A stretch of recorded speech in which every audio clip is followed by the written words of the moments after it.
Assalamualaikum. Beliau adalah tokoh historiografi, sejarawan, dan sosiolog muslim modern dari tanah Arab yang terkenal pada abad ke-14 dan juga dikenal sebagai bapak sosiologi Islam, ahli politik Islam, dan bapak ekonomi Islam. Siapakah ia? Lahir di Tunisia pada tanggal 27 Mei tahun 1332 Masehi, berasal dari keluarga terpandang Andalusia kelas atas keturunan Arab. Nama lengkapnya adalah Abu Zaid Abdul Al-Rahman bin Muhammad bin Khaldun Al-Hadrami, atau yang kita kenal populer dengan nama Ibnu Khaldun. Leluhur keluarga tersebut memiliki hubungan kekerabatan dengan Wa'il bin Hujr, salah satu sahabat setia Nabi Muhammad SAW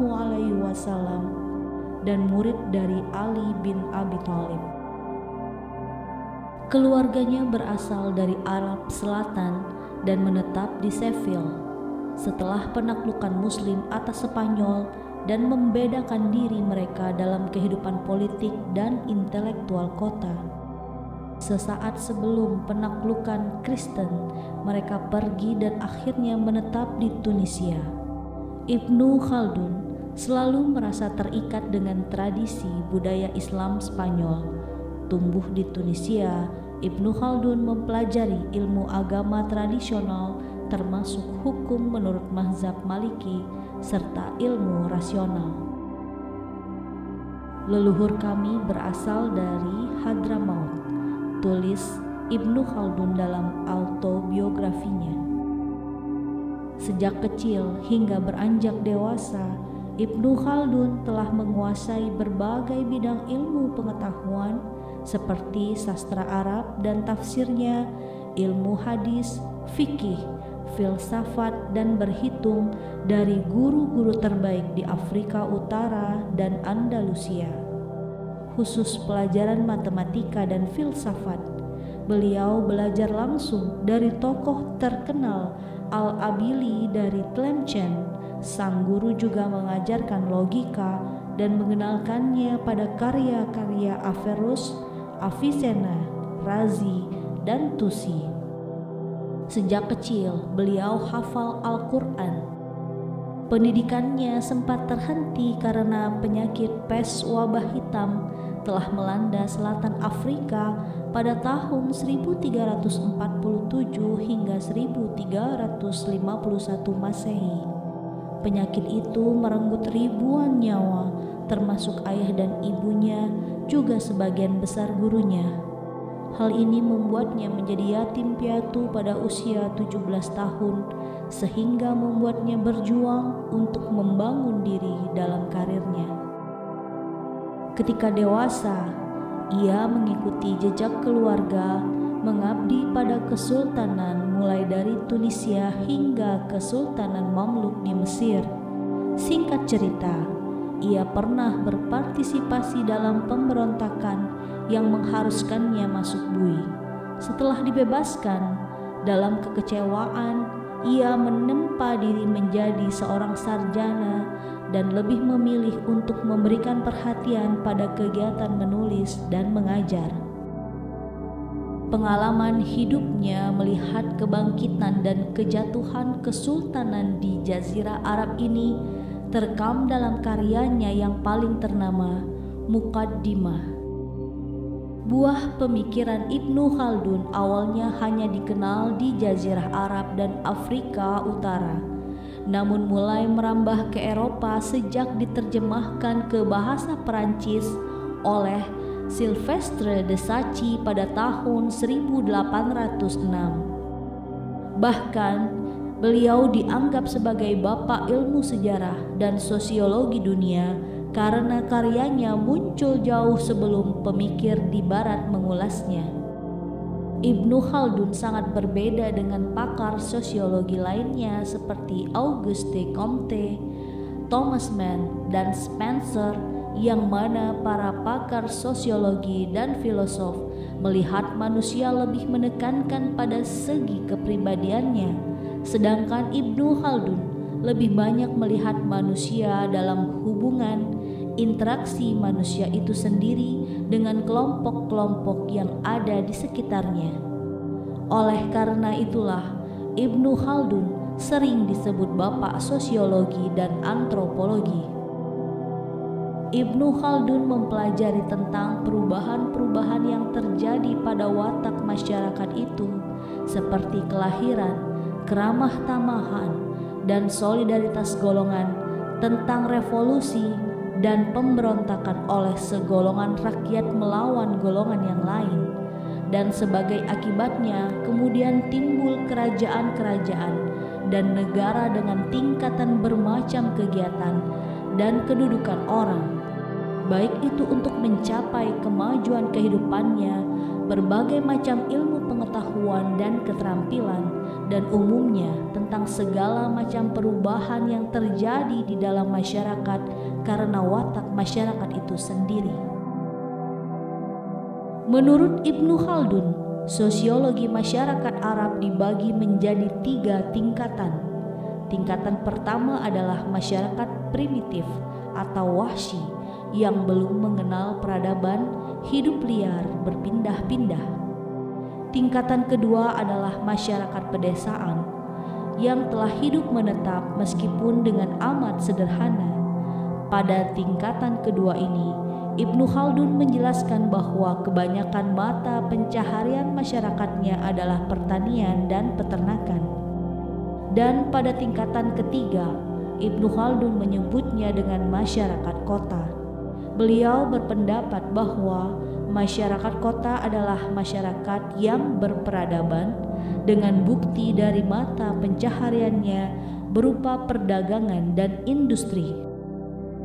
Kitab Mukadimah lahir pada abad ke-14, sementara sosiologi di Eropa berkembang pada abad ke-19, sehingga Mukadimah karya Khaldun dianggap meletakkan dasar pemikiran sosiologi. Sebagai seorang sejarawan, konsep-konsep sejarah pun bermunculan dari penjelasan Ibnu Khaldun tersebut, mulai dari umat manusia, peradaban, watak masyarakat, solidaritas golongan, revolusi, pemberontakan, kerajaan, negara, tingkatan dalam masyarakat, ilmu pengetahuan dan keterampilan kemajuan, hingga perubahan atau proses menjadi istilah-istilah baru pada waktu itu. Ilmu sejarah bagi Ibnu Khaldun adalah ilmu yang sangat penting bagi umat manusia, di samping sangat digemari berbagai kalangan. Bagi beliau, sejarah terbangun dari 2 sisi. Sisi luar yang terdiri dari material dan lahiriah, dan sisi dalam yaitu sisi batiniah dan filosofinya. Sisi luar sejarah menjelaskan kondisi tentang makhluk Tuhan yaitu umat manusia, menguraikan hal ihwalnya, perluasan wilayah dan perputaran kekuasaan di berbagai negeri. Sedangkan sisi dalam atau bisa juga dikatakan sisi batiniah, sejarah merupakan tinjauan, kajian, dan analisis tentang berbagai kejadian dan elemen-elemennya, ilmu yang mendalami tentang berbagai peristiwa dan sebab akibatnya, serta filosofinya juga, serta pula filsafat moralnya. Dengan demikian, Ibnu Khaldun termasuk sejarawan yang mensyaratkan tinjauan peristiwa, analisis, pola-pola dan sebab akibatnya sebagai syarat ilmu dan penulisan sejarah. Menarik disimak bahwa mayoritas sejarawan Muslim termasuk Ibnu Khaldun mempercayai bahwa filsafat moral, tentu saja yang berlandasan Islam, adalah bukan hanya sekedar unsur belaka tetapi juga dianggap sebagai ruh dalam sejarah. Dalam teori siklus sejarah, Ibnu Khaldun pun dijelaskan adanya siklus atau fase-fase di mana peradaban lahir, tumbuh, berkembang hingga mencapai kejayaannya, kemudian mengalami kemunduran hingga akhirnya mengalami keruntuhan sama sekali. Sebagai ahli politik Islam, beliau juga dikenal sebagai bapak ekonomi Islam karena pemikiran-pemikirannya tentang teori ekonomi yang logis dan realistis telah dikemukakannya jauh sebelum Adam Smith dan David Ricardo yang populer pada tahun 1700-an. Ia berpendapat bahwa ekonomi timbul karena kebutuhan manusia yang tidak terbatas, sedangkan barang-barang yang memuaskan kebutuhan manusia sangat terbatas. Oleh karena itu, beliau berpandangan bahwa untuk memecahkan persoalan ekonomi harus dipandang dari dua sisi, yaitu sudut pandang tenaga dan sudut pandang penggunaannya. Pembagian tersebut didasarkan pada perkataan dalam Al-Quran. Salah satunya adalah kata ma'ashi yang terdapat dalam surat Al-Naba ayat 11. Perkataan dalam Al-Quran tersebut digunakan untuk menunjukkan perlunya manusia menggunakan tenaga dalam mencukupi kebutuhannya. Seorang tokoh bernama Muhammad Hilmi Murad membuktikan bahwa Ibnu Khaldun terbukti secara ilmiah menjadi penggagas pertama ilmu ekonomi secara empiris. Karya tersebut berjudul Abul Ijtihad Ibnu Khaldun atau Bapak Ekonomi, yang disampaikannya dalam sebuah simposium tentang Ibnu Khaldun di Mesir pada tahun 1978. Salah satu karya terbesar Ibnu Khaldun adalah kitab Al-Ibar wa Diwan Al-Mubtada wa Al-Khabar fi Ayyam Al-Arab wa Al-Ajam wa Al-Barbar, atau yang biasa dikenal dengan kitab Al-Ibar. Kitab tersebut terdiri atas 7 jilid, di mana kitab Muqaddimah sendiri menjadi pengantar, Al-Ibar sebagai isi, dan Al-Ta'rif menjadi penutup dari kitab karangan Ibnu Khaldun tersebut. Muqaddimah merupakan rujukan terkait historiografi atau periodisasi sejarah saat Eropa masih dalam kegelapan dan keterbelakangan dalam hal ilmu pengetahuan. Pokok-pokok dari kitab Muqaddimah adalah terkait peradaban dan kebudayaan manusia, kehidupan sosial, ekonomi suku Badui dan bangsa pengembara. Selain itu, dibahas pula terkait tata negara dan pemerintahan, serta sebab musabab muncul dan runtuhnya suatu negara. Sedangkan dalam kitab Al-Ibar, beliau menguraikan tentang sejarah bangsa Arab, generasi dan dinastinya sejak kelahiran Ibnu Khaldun.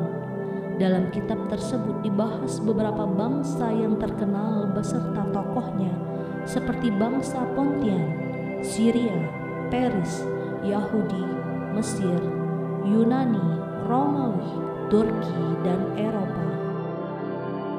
Lalu kitab Al-Ta'rif berisi tentang sejarah bangsa barbar dan suku-suku yang termasuk di dalamnya, seperti Nawatah, Mashmudah, Baranis, dan Zanata. Dalam kitab tersebut, Ibnu Khaldun juga membahas terkait sejarah dinasti pada masanya, seperti dinasti Bani Hafsah, dinasti Bani Abdulwad, dan dinasti Bani Marin.